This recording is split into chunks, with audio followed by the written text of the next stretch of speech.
నవ్వడం భోగం, నవ్వించటం యోగం, నవ్వలేకపోవడం రోగం అని మనకు మాట ఉంటుంది కదా. రాజకీయాలైతే అధికారం భోగం, ప్రచారం చేసుకోవడం యోగం.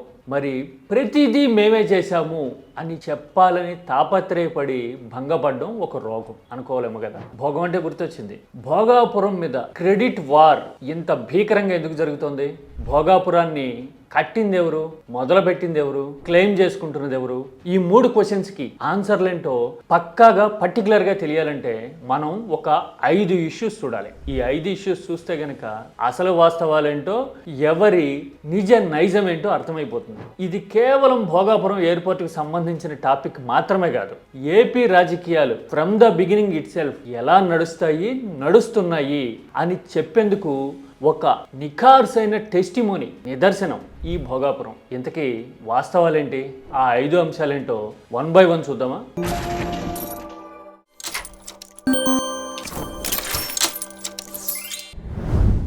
చెట్టు కాయలు ఎవరైనా కోసుకోవచ్చు, గోడవతల నుంచి కూడా గుంజుకోవచ్చు. కానీ ఆ చెట్టు ఎవరు నాటారు అనేది మాత్రం చరిత్రలో నిలిచిపోతుంది కదా. దాన్ని అయితే మార్చలేం, అవునా కదా? అలాగే అభివృద్ధి పనులైనా ప్రాజెక్టులకైనా ఇదే ఫార్ములా వర్తించి తీరుతుంది. కాలం కలిసి వచ్చో, ఈక్వేషన్స్ అనుకూలించో అధికారంలో ఉండి రిబ్బన్ కట్ చేసే అవకాశం ఎవరికైనా రావచ్చు. కానీ అసలు నిర్మాణం ఎవరు చేశారు అనేది కదా ముఖ్యం. పునాది వేసి నిలబెట్టింది ఎవరు అంటే సమాధానం అదే కదా. ఈ లెక్కన ఇప్పుడు భోగాపురం ఎయిర్పోర్ట్లో ఫస్ట్ టెస్ట్ రన్ విజయవంతంగా పూర్తయిన తర్వాత జరుగుతున్న రాజకీయ పోరాటం వెనుక అసలు వాస్తవాలేంటి?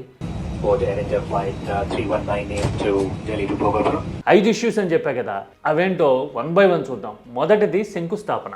శంకుస్థాపన చేయడం అనేది కొందరికి రాజకీయ ఫ్యాషన్. ఎన్నికలు వచ్చేస్తే వరుస పెట్టి శంకుస్థాపనలు చేసేస్తే ప్రచారం జరిగిపోతుంది, జనం నమ్మేస్తారు అనే అలవాటు కొందరికి ఉంటుంది. దశాబ్దాల తరబడి ఇదే ఫార్ములా ఫాలో అవుతుంటారు. రీసెంట్ హిస్టరీలో చెప్పాలంటే 2019 ఎన్నికల ముందు వరుస పెట్టి అనేక ప్రాజెక్టులకి శంకుస్థాపనలు చేయడాన్ని ఆంధ్రప్రదేశ్ చూసింది, అవును కదా. ప్రకాశం జిల్లాలో ఏషియా పల్ప్ ఫ్యాక్టరీ వచ్చేస్తుంది, 20,000 కోట్లకు పైగా పెట్టుబడులు పెడతాము అని ప్రచారం చేశాము.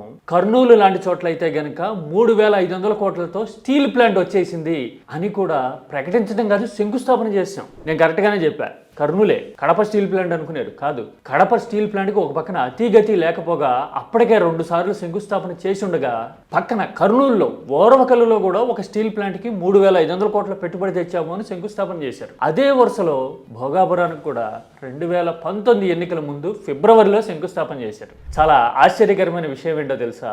అప్పటికి కనీసం టెండర్ కూడా ఖరారు కల తాడు బంగారం లేదంటారే, అలాంటి పరిస్థితి. భూ సేకరణ కానీ మిగతా విషయాల్లో కానీ ఎక్కడా క్లారిటీ లేదు. శంకుస్థాపన మాత్రం చేసేసి మేము మొదలు పెట్టాం అని క్లెయిమ్ చేయడానికి అప్పుడు పడింది పునాది. కానీ అసలు శంకుస్థాపన మాత్రం జరిగింది 2023లో.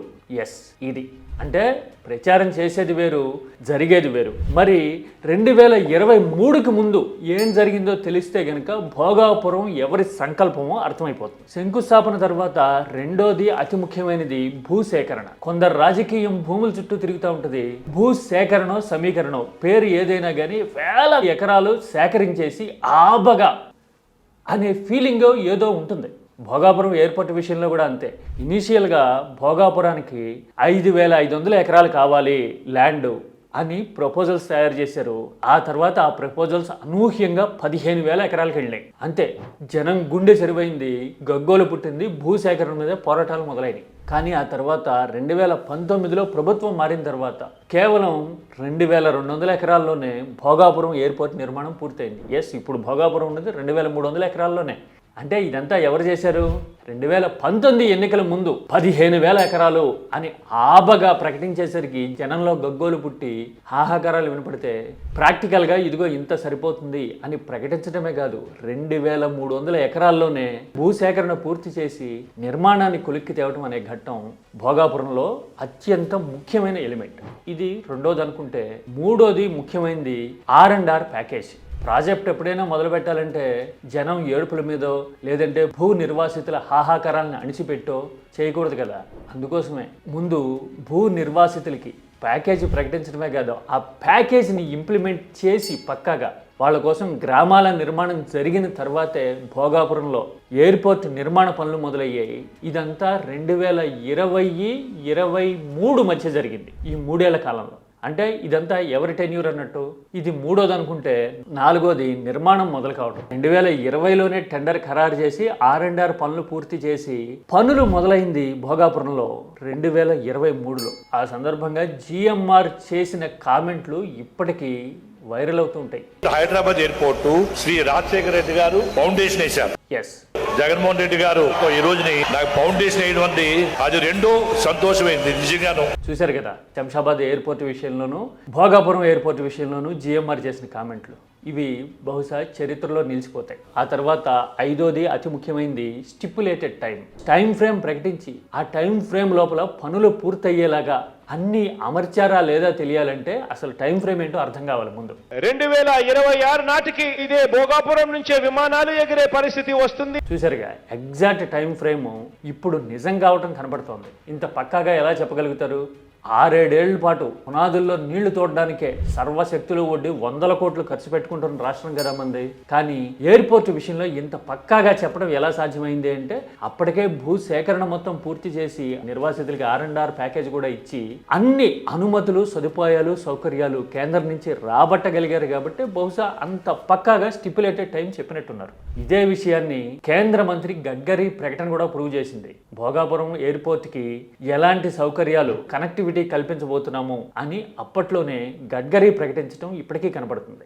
That is the making of 6-lane Vizag Port Highway and NH16 near Bhogapuram. చూశారు కదా, అంటే టైం ఫ్రేమ్ పెట్టుకోవడమే కాదు, అన్ని అనుమతులు తీసుకోవడము, పక్కాగా స్టెప్ బై స్టెప్ ప్లానింగ్ ని ఇంప్లిమెంట్ చేయడం అనేది 2020 నుంచి 24 మధ్యలో కనబడుతుంది. ఈ 4 ఏళ్ల పీరియడ్ లో ఈ 5 దశలు ఉంటాయి. ఏది? శంకుస్థాపన, భూసేకరణ, నిర్మాణం, స్టిపులేటెడ్ టైం ఫ్రేము, అన్నిటికీ మించి కనెక్టివిటీ లాంటి సౌకర్యాలు కల్పించడం లాంటివన్నీ. మరి ఇంత ప్రాక్టికల్ రియాలిటీస్ కనపడుతూ ఉంటే మనకి ఇదంతా మేమే చేశాము అని క్లెయిమ్ చేసుకునే తెంపరతనం ఎక్కడి నుంచి వచ్చిందంటే అది ముందు నుంచి అలవాటు.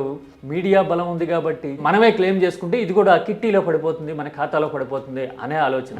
ఆఫ్టర్ ఆల్ 2008-9లో కట్టిన శంషాబాద్ ఎయిర్పోర్టే మా ఘనత అని క్లెయిమ్ చేసుకునే రోజుల్లో భోగాపురాన్ని ఖాతాలో వేసుకోవడం పెద్ద విషయమా?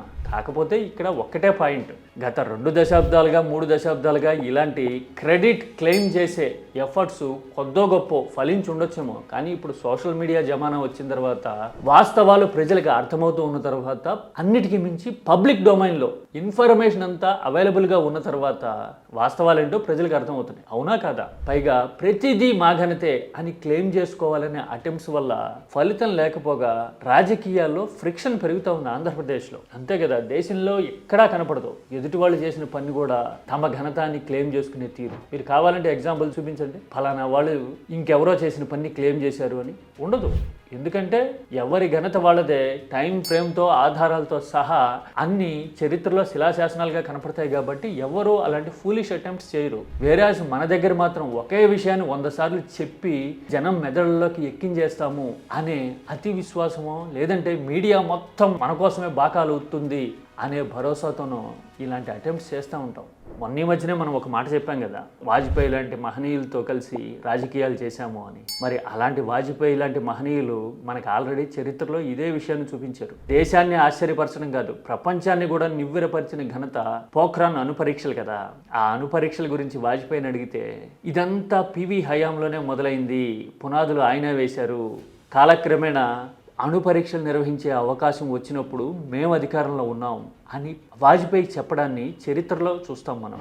అంటే చరిత్రను మార్చలేమని వాజ్పేయికి తెలుసు, రాజనీతిజ్ఞత అంటారు అలాంటి ఒప్పుకోల్ని. అవునా కదా? మరి వాజ్పేయితో రాజకీయాలు చేసి వాజ్పేయి నుంచి చాలా నేర్చుకున్నామని మనం చెప్తుంటాం కదా. మరి ఈ విషయం కూడా నేర్చుకోరాదు మనం కదా.